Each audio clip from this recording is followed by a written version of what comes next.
Welcome to MarcGopin.com. I'm Marc Gopin, and I want to share with you a few thoughts today about conflicts facing humanity, but in a different take, in a different tack than what we usually do. We usually think about conflicts in terms of history and in terms of politics and in terms of religion, but I want to share with you some amazing issues with regard to genetics that I think have actual relevance to the myths and stories surrounding the Palestinian-Jewish conflict in the Middle East. Since the year 2000, there's been an extensive number of studies that you can see cited in just a few of the citations I make in the weblog on the genetic roots of the Jewish community.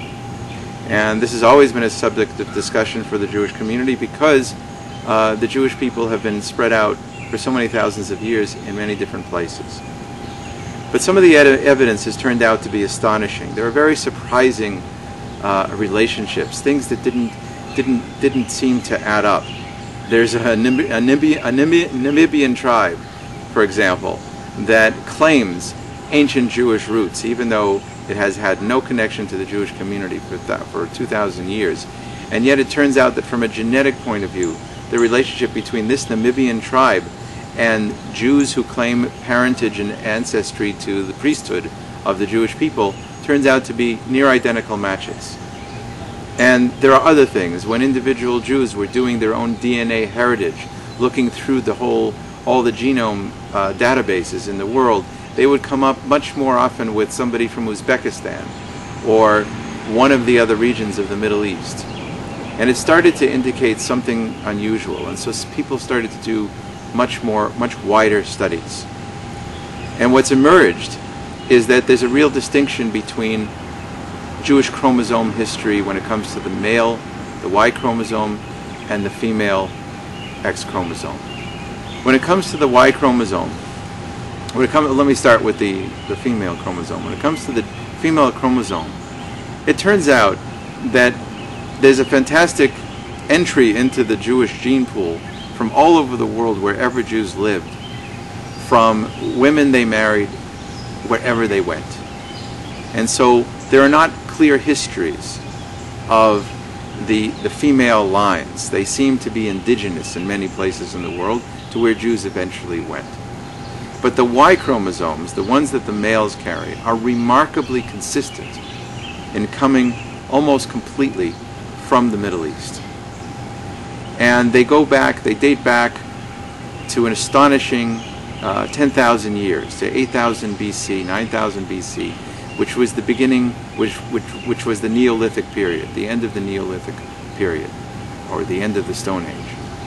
Well, it turns out there's another group, another set of groups that have almost an identical Y chromosome history and almost perfect matches.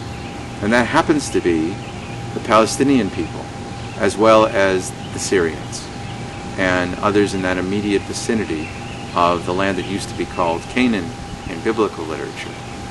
This has a number of implications that are quite astonishing.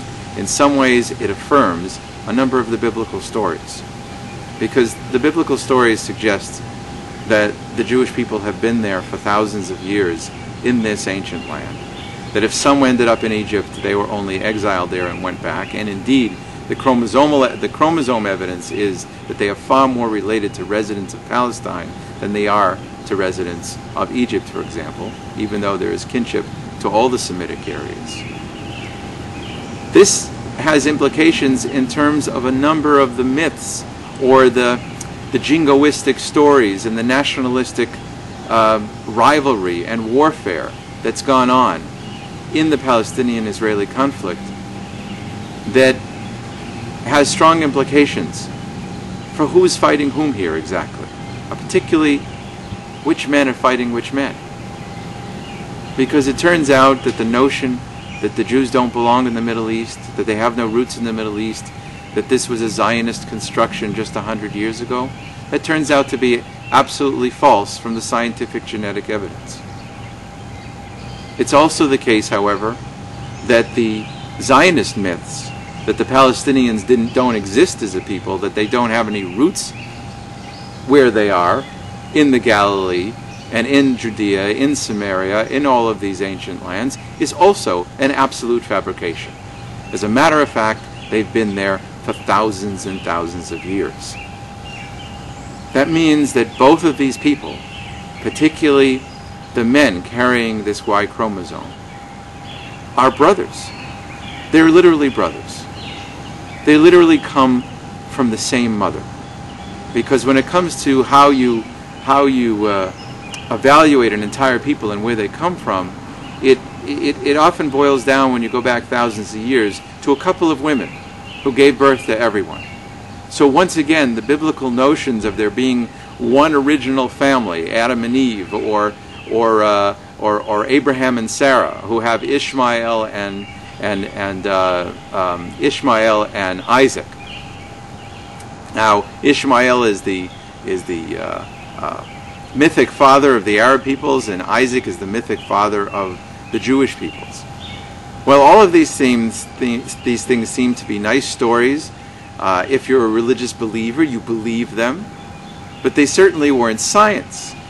But it turns out that the science of genetics confirms that whole populations do really come down to originating with a very small number, sometimes 4 parents.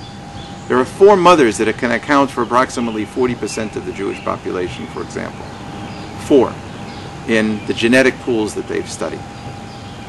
More importantly, in terms of this war, this ongoing war between Jews and Palestinians for this one small piece of land, is that the war is still over land, it's still over water, it's still over wounds, it's still over the issues of theft and murder and justice and injustice, and who was on a piece of property first in the last couple of hundred years, and who has rights, and do you have a right to go back to Israel because of genocides in Europe, and all of these questions and all of these feelings where you have utterly different responses from Palestinian people and from Jewish people.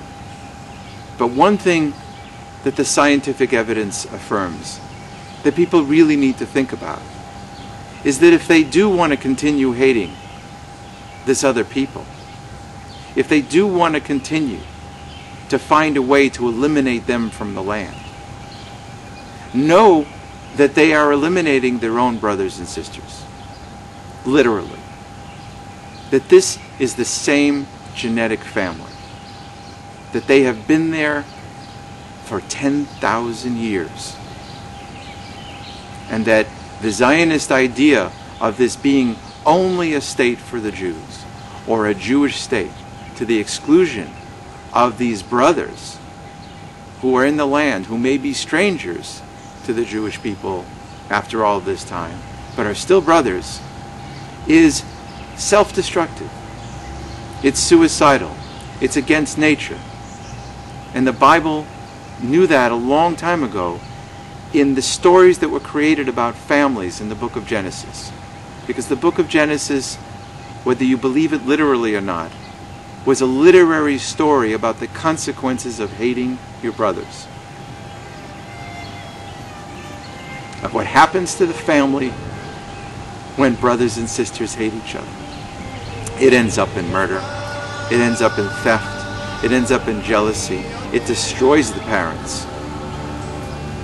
And it ends up in exile and slavery. So if people think that this kind of murder of their own brothers and sisters is the way to stay on the land, they are denying the biblical story and the biblical philosophy. They're also denying the genetic reality of the situation. These are your brothers and sisters. Look at the evidence for yourselves. And the answers for what needs to happen now are obvious in terms of what families really need to do to take care of each other, to survive, to prosper, and to reconcile.